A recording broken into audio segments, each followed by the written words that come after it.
Hi everyone. Thank you so much for joining me today. And sorry to my international audience because I'm going to talk in the Nepali language today because it's about Nepal. नमस्ते सबैमा आज म फेरि नेपालको बारेमा केही शब्द बोल्ने जमर्को गरेको छु।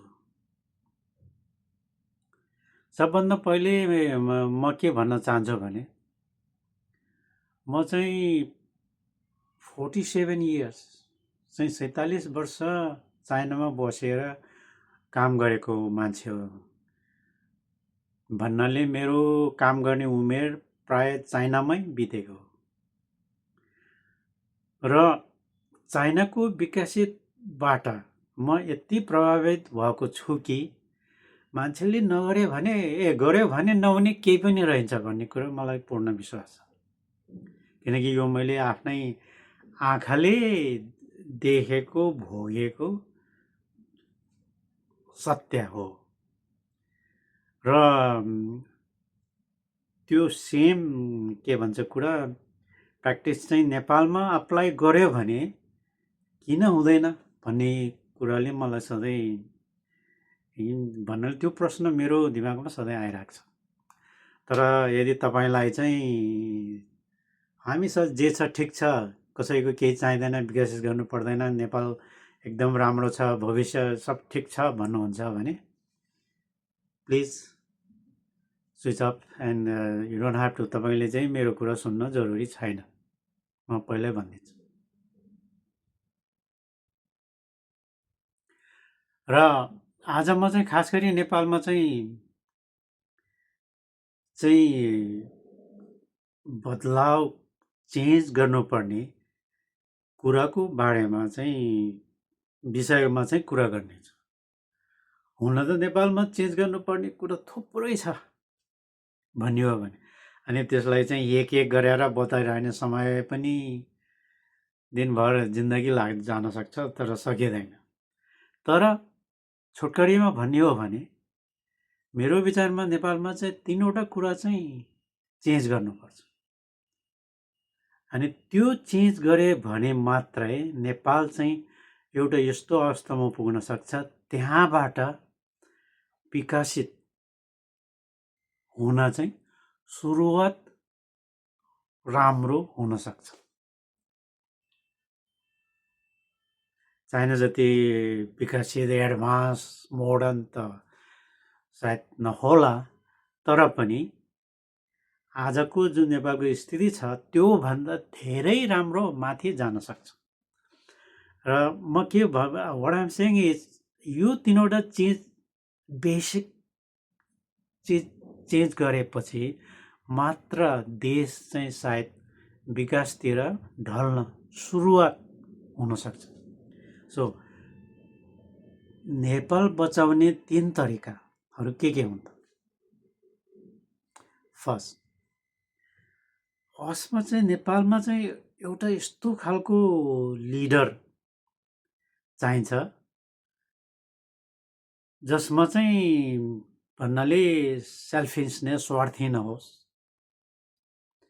भिजन अलिअलि होस्, देशलाई चाहिँ एकदमै माया गर्ने होस् र उसको चाहिँ प्याकेजहरू भन्नाले ब्याक प्याकेजहरू त्यो के भन्छ भने पुरानो नराम्रो कुराहरू चाहिँ नहोस् र मोस्ट इम्पोर्टेन्टली उसले चाहिँ जे गर्छ देशको लागि गर्ने खालको मान्छे हुनुपर्छ। त्यसको मतलब देश चाहिँ उसको पर्सनल ह्याप्पिनेस, एम्बिसन, इगो भन्दा चाहिँ माथि, भन्नाले देश सबैभन्दा माथि राखेर काम गर्ने मान्छे हुनुपर्छ। त्योभन्दा नै जरुरी कुरा चाहिँ के छ भने त्यो मान्छे यस्तो हुनुपर्छ त्यसलाई चाहिँ सबै जनताले एक्सेप्ट गर्नुपर्छ, गरेको हुनुपर्छ र र उसको चाहिँ विदेशमा भन्नाले इन्टरनेसनल स्टेजमा कम्युनिटीमा एटलिस्ट कमसेकम अलिकति इज्जत प्रेस्टिज हुनु पर्यो त्यो मान्छेको चाहिँ। सो त्यो विदेशी नेताहरू लिडरहरूले विदेशी अरू देशहरूले इन्टरनेसनल देशहरूले उसलाई चाहिँ रेस्पेक्ट गर्ने खालको हुनु पर्यो।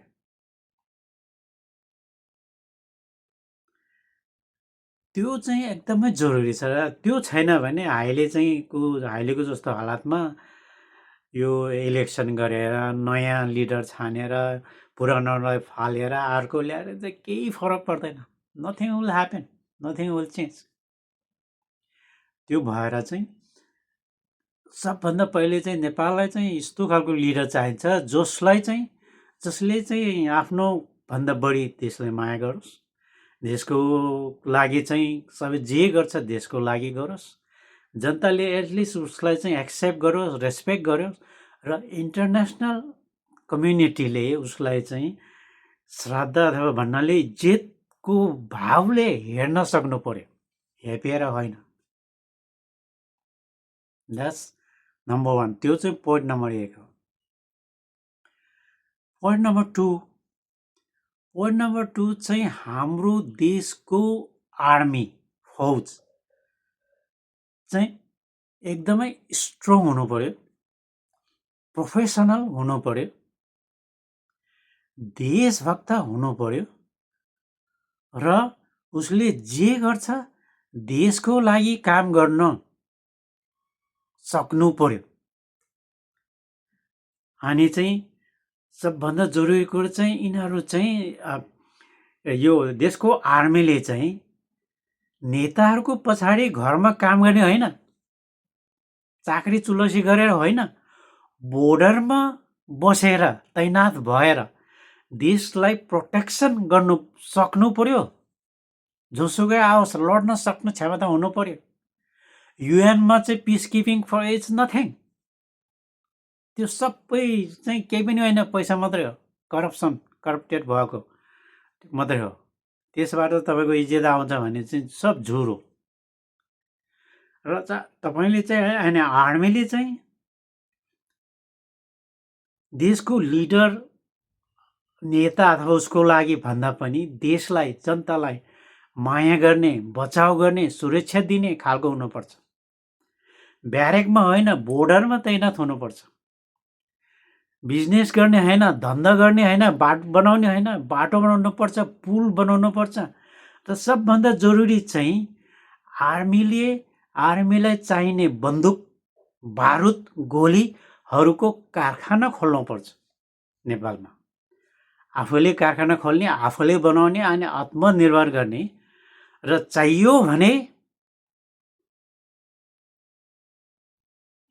चाहिँ ज्यान फाल्न चाहिँ देशको लागि ज्यान फाल्नको लागि चाहिँ कहिले हिचकिचाट नभएको हुनु पर्यो, प्रोफेसनल हुनु पर्यो,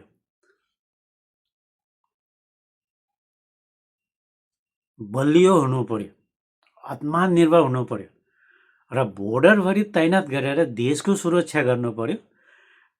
बन्दुकको, गोलीको को कारखाना बनाउनु पर्यो। न्यू टेक्नोलोजीमा चाहिँ सिपाहीहरू चाहिँ एकदमै खप्पिस हुनु पर्यो। अनि के भन्छ यो जति पनि यो देशद्रोहीहरू सबै कुरोहरूलाई चाहिँ अनि नयाँ एडभान्स खालको वेपनहरू प्रडक्सन गर्न सक्नु पर्यो र त्यसमा इन्भेस्ट गरेर चाहिँ देशलाई प्रोटेक्सन र सुरक्षा गर्न सक्नु पर्यो। अनि बल्ल त्यो आर्मीको चाहिँ देशमा काम हुन्छ। And the third and most important thing is नेपालीको चाहिँ मेन्टालिटी, जुन अहिलेको मेन्टालिटी छ त्यो चाहिँ कम्प्लिटली ओभरहोल गर्नुपर्छ। अहिलेको मेन्टालिटीले केही पनि हुँदैन, तुच्छपन, सेल्फिस, स्वार्थी, आफू बाहेक कसलाई पनि देख्दैन, सब घमण्ड, सबभन्दा जान्ने बुझ्ने आफ्नैमै भन्छ, केही सिक्न मान्दैन। एउटा गोरा देख्यो भने सेतो छाला देख्यो भने पहिले उत्ताउन परेर सर भन्न सुरु गर्छ। त्यसलाई चाहिँ इन्फेरियर कम्प्लेक्सिटी अथवा के भन्छ यो दासत्व मेन्टालिटी भन्छ। अनि भिखारी मेन्टालिटी चाहिँ छोड्नु पर्यो। अनि यो पेटिनेस, यो क्षुद्र तुच्छ भावनाहरू सब छोड्नु पर्यो। सबै कुरा चाहिँ भिख मागेर कहाँ हुन्छ? आफूले पनि गर्नुपर्ने आत्मनिर्भर जिन्दगीमा सबभन्दा ठुलो भन्ने कुरो चाहिँ भन्नाले चाहिँ इज्जत हो, डिग्निटी। त्यो पनि छैन भने घरबारी सुन भएर के मतलब? सबै अर्काको भर निर्भरमा बस्छ, एउटा भित्र आउन सक्दैन, एउटा प्रड्युस गर्न सक्दैन। नेता जति सबै अर्काले राखिदिएको छ, बेचुवा सबैमै मिडियाहरू इन्टेलेक्चुअल भन्छ, बिजनेस सबै बाहिरबाट आएको सबै चोर फटा गुन्डा मात्रै छ। पैसा दियो भने मात्रै लेख्न नत्र केही पनि लेख्दैन। त्यही माथि मेरो जात तेरो जात भन्छ।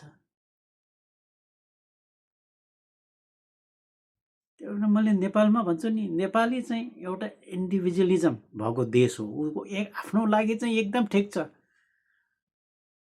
अरू देशको कम्पेयरमा सहरमा नेपालमा चाहिँ भिखारी देखेको छ न? बाटोको स्ट्रिट पिपलहरू देखेको छ न? देख्दैन।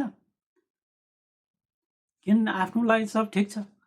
तर जब यो सब मिलेर एउटा कम्युनिटी सबै मान्छे मिलेर युनाइट भएर देश बनाउनेको बारेमा आउँछ, हाम्रो देशको मान्छेको चाहिँ यस विषयमा चाहिँ हाम्रो स्थिति चाहिँ जिरो छ।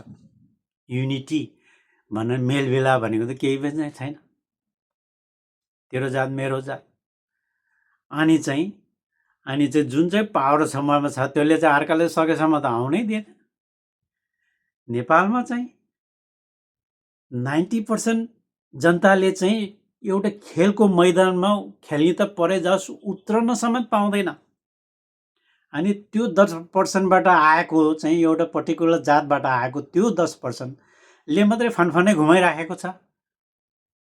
अब त्यो 10%को ट्यालेन्ट चाहिँ कति होला लो आफै विश्वास गर। 90% त त्यत्तिकै खेर गइराखेको छ। अनि जबसम्म यो मेन्टालिटी हाम्रो यो के अरे युनिटी, यो जुन यो सानो यो तुच्छ खालको दासत्व खालको मेन्टालिटी, जबसम्म यो मेन्टालिटी चेन्ज हुँदैन, नेपालमा चाहिँ 100 वर्ष त के 1000 वर्षमा पनि केही पनि हुँदैन। अनि त्यो चेन्ज गर्नलाई चाहिँ एउटा रेभोल्युसन आउनुपर्छ। त्यो चाहिँ माइन्डको, तपाईँको बन्दुक बोक्ने खालको होइन, माइन्डको रेभोल्युसन आउनुपर्छ। क्रिटिकल थिङ्किङमा चाहिँ जिरो छ हामी।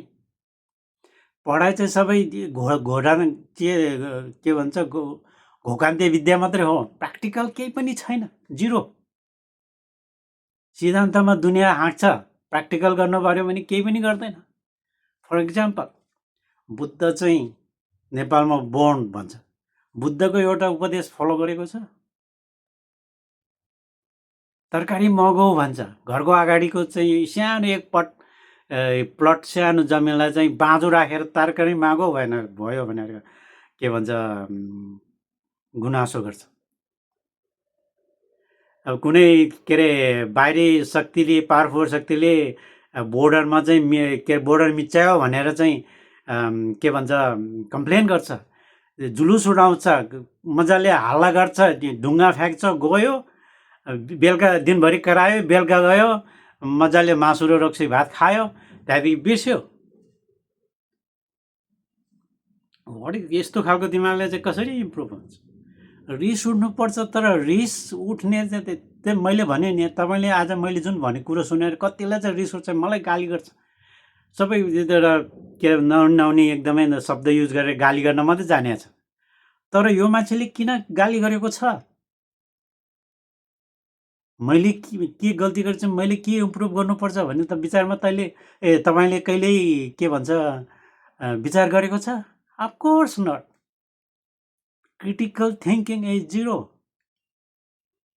अनि त्यो रेभोल्युसन आउनको लागि चाहिँ हाम्रो मेन्टालिटी चेन्ज गर्नलाई त्यसलाई चाहिँ सबै कुरा चेन्ज हुनुपर्छ, बेसिकबाट जानुपर्छ, चिल्ड्रेनबाट लागेर। यो गर्नलाई धेरै लाग्दैन, 10 भन्नाले 20 वर्ष 25 वर्ष भए काफी हुन्छ। And that's all for today. Thank you very much. पछि भेटौँला. I will talk you again more on the next time. Take care.